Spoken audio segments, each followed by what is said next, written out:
Hello friends, welcome to Jaisakthi's kitchen and vlogs. இந்த வீடியோவில் பெருமாளுக்கு ஏன் சனிக்கிழமை உகந்த நாளாக இருக்குன்னு பார்க்கலாம். அதுக்கான காரணம் பிரம்ம வைவர்த்த புராணத்தில் உள்ளது. சூரியனுக்கு சஞ்சனா, சாயா என 2 மனைவிகள் இருந்தனர். சூரியனுக்கும் சஞ்சனாவுக்கும் பிறந்தவர்கள் யமதர்மராஜாவும் யமுனா நதியும். சாயாவுக்கு பிறந்தவர் சனீஸ்வரன். கண்ணன் யமுனையில் உள்ள காளியனை அடக்கி யமுனா நதியை தூய்மையாக்கிய பின் அனைத்து தேவர்களும் யமுனையை போற்றத் தொடங்கினார்கள். கங்கையை விட புனிதமான நதி என அதை கொண்டாடினார்கள். அதை கண்ட சனீஸ்வரன் யமுனையிடம் வந்து, சகோதரியே, உன்னை மங்களகரமானவள் என எல்லோரும் கொண்டாடுகிறார்கள். ஆனால் என்னை அமங்கலமானவன் என்று கூறுகிறார்களே. உன்னை போல நாளும் மங்களகரமானவனாக ஆக என்ன செய்ய வேண்டுமென்று கேட்டார். அப்போது அங்கே வந்த நாரதர், சனீஸ்வரா, யமுனை கண்ணனின் திருவுள்ளத்தை மகிழ்வித்தாள். அதனால் மங்களகரமானவளாக ஆனாள். நீயும் கண்ணனின் திருவுள்ளத்தை மகிழ்வித்தால் மங்களமாகி விடுவாய் என்று கூறினார்.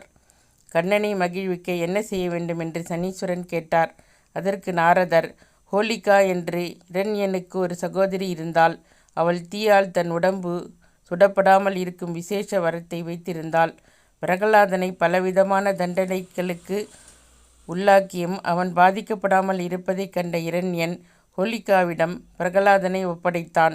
பிரகலாதனை தீயில் தள்ளிய ஹோலிகா தானும் தீக்குள் இறங்கி அவனை வெளியே வர முடியாதபடி அழுத்தினாள். அப்போது நரசிம்ம பெருமாள் ஹோலிகாவின் பிடியிலிருந்து பிரகலாதனை காத்து வெளியே அழைத்து வந்தார்.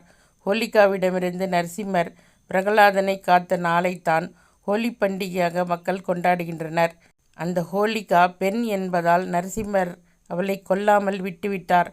இப்போது அவள் தன் சகோதரனான இரண்யனை கொன்ற நரசிம்மராக வந்த திருமாலை பழிவாங்க துடித்து கொண்டிருந்தாள். திருமால் கண்ணனாக அவதாரம் செய்ததை அறிந்து கோகுலத்துக்கு வந்துவிட்டாள். நாளை இங்கே ஹோலி பண்டிகை கொண்டாட இருக்கிறார்கள். கண்ணன் அதற்கான ஏற்பாடுகளை செய்து கொண்டிருக்கிறான். தன்னிடமிருந்து பிரகலாதனை அவன் காத்த நாளான ஹோலி பண்டிகை என்று கண்ணனையும் அவன் தோழர்களை தீக்கு இரையாக்கி பழி தீர்க்க திட்டம் தீட்டியிருக்கிறாள் ஹோலிகா. சனீஸ்வரா, நீ அந்த ஹோலிகாவை கண்டறிந்து அவளை எரித்து சாம்பலாக்கிவிட்டால் கண்ணனை மகிழ்விக்கலாம், அவன் அருளை பெறலாம், நீயும் மங்களகரமாக ஆகலாம் என்றார். அடுத்த நாள் ஹோலி பண்டிகை. கண்ணனும் அவன் தோழர்களும் பெரிய பெரிய கொல்லிக்கட்டைகளை ஒன்றன் மேல் ஒன்றாக அடுக்கி வைத்து நரசிம்மர் மற்றும் பிரகலாதனின் திருநாமங்களை பாடி ஹோலிகாவின் கொடும்பாவியை எரித்து ஹோலி பண்டிகையை கொண்டாடி கொண்டிருந்தார்கள். அந்த கொல்லிக்கட்டைகளுக்குள் ஹோலிகா ஒளிந்திருந்தால் தீமூட்டப்பட்டவுடன் கண்ணனையும் அவன் தோழர்களையும் உள்ளே இழுத்துவிட வேண்டும் என்று எண்ணி அவள் மேல் சனீஸ்வரன் தன் பார்வையை செலுத்தினான்.